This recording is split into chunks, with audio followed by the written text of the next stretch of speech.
Saludos a todos, estamos en el día 244, 2 de 2. Seguimos con el Antiguo Testamento, libro segundo de Macabeos, capítulo 8 al 9. En nombre del Padre, y del Hijo, y del Espíritu Santo. Amén. Padre nuestro que está en el cielo, santificado sea su nombre, venga a nosotros su reino. Hágase su voluntad en la tierra como en el cielo. Denos hoy nuestro pan de cada día. Perdone nuestras ofensas, como también nosotros perdonamos a los que nos ofenden. No nos deje caer en tentación, y líbranos del mal. Amén.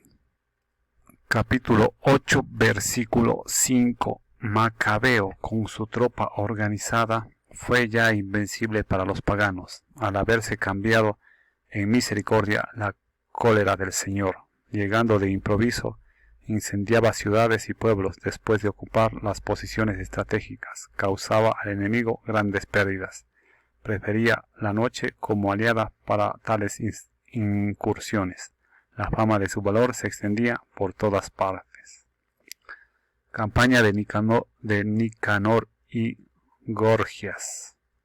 Al ver Filipo que este hombre progresaba paulatinamente y que sus éxitos eran cada día más frecuentes, escribió a Ptolomeo, estratega de Celesiria y Fenicia, para que viniera en ayuda de los intereses del rey. Este designó enseguida a Nicanor, hijo de Patrodo, uno de sus primeros amigos, y le envió al frente de no menos de 20,000 hombres de todas las naciones para exterminar la raza entera de Judea. Puso a su lado a Georgias, general con experiencia en lides guerreras. Nicanor intentaba por su parte saldar con la venta de prisioneros judíos el tributo de 2,000 talentos que el rey debía a los romanos.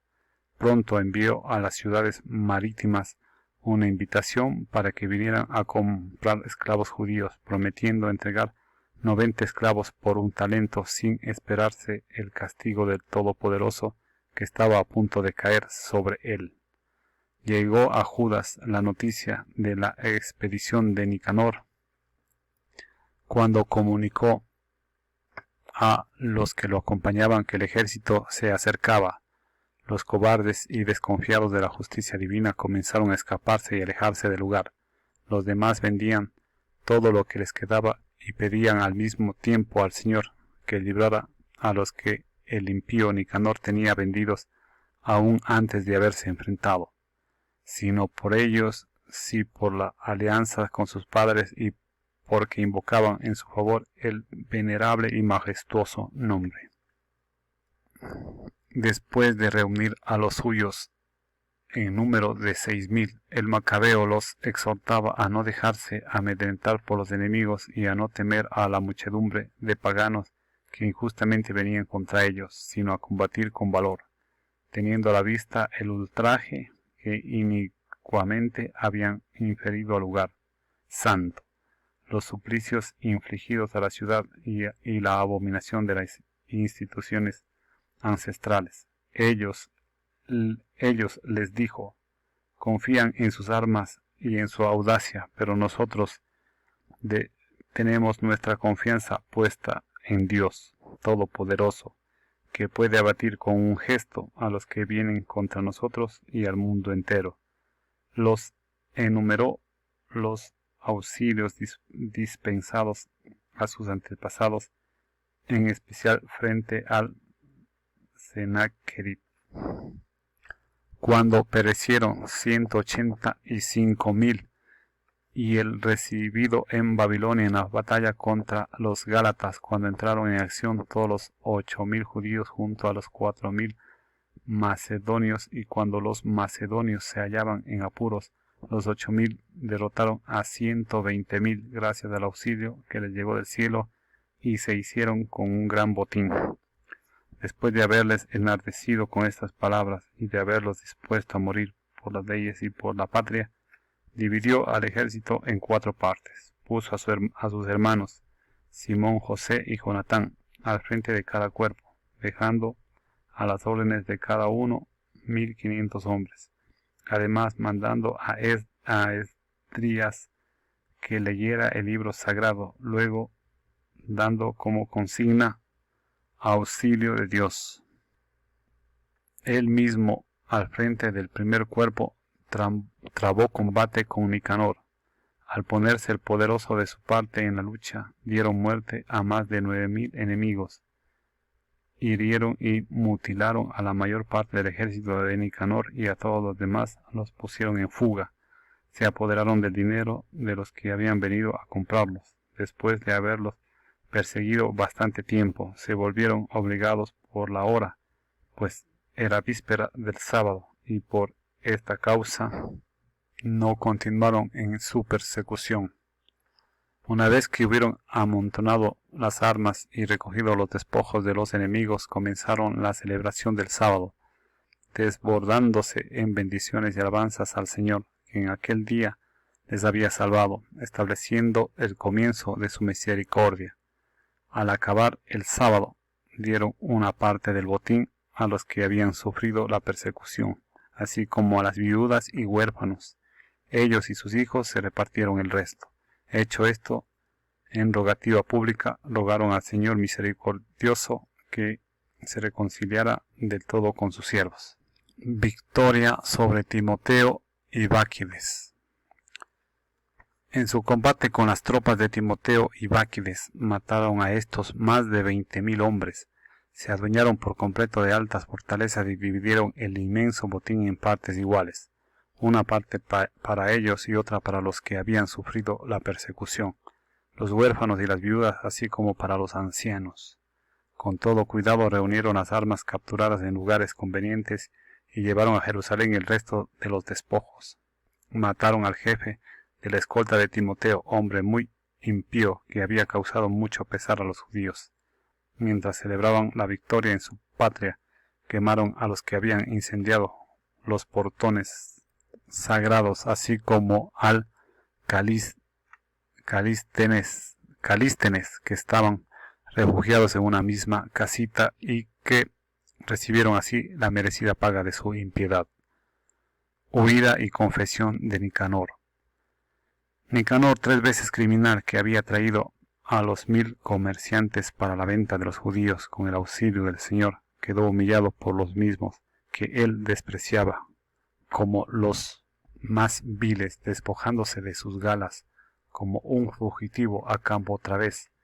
Buscando la soledad, llegó hasta Antioquía con mucha suerte después del desastre de su ejército, el que había pretendido saldar el tributo debido a los romanos con la venta de los prisioneros de Jerusalén.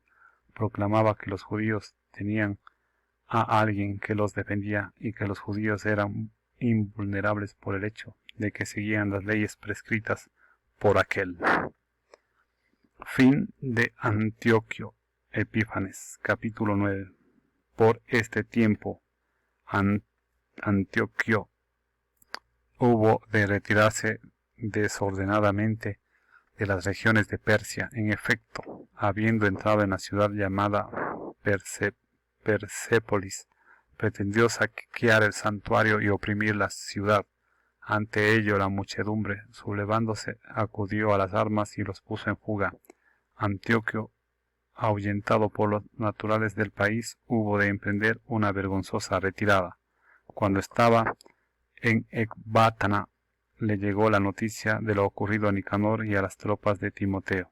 Arrebatado de furor, pensaba vengar en los judíos la afrenta de los que le habían puesto en fuga, y por eso ordenó al conductor que hiciera avanzar el carro sin parar hasta el término del viaje, pero ya el juicio del cielo se cernía sobre él, pues había hablado así con orgullo.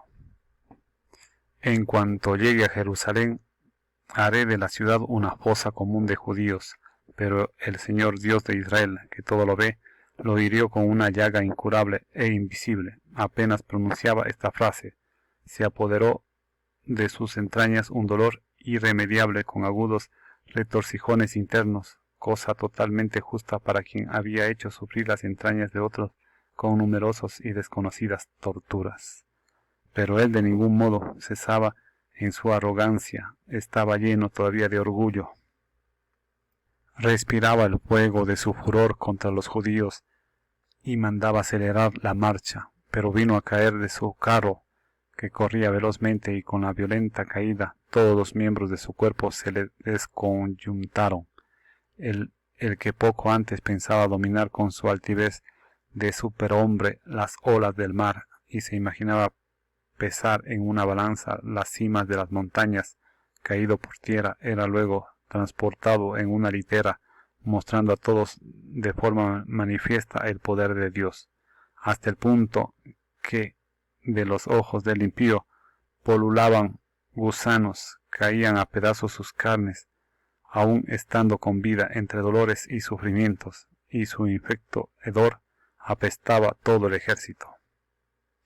Al que poco antes creía tocar los astros del cielo, nadie podía ahora llevarlo por lo insoportable repugnancia del hedor. Así comenzó entonces, herido, a abatir su excesivo orgullo y a llegar al verdadero conocimiento bajo el azote divino, en tensión a cada instante por los dolores.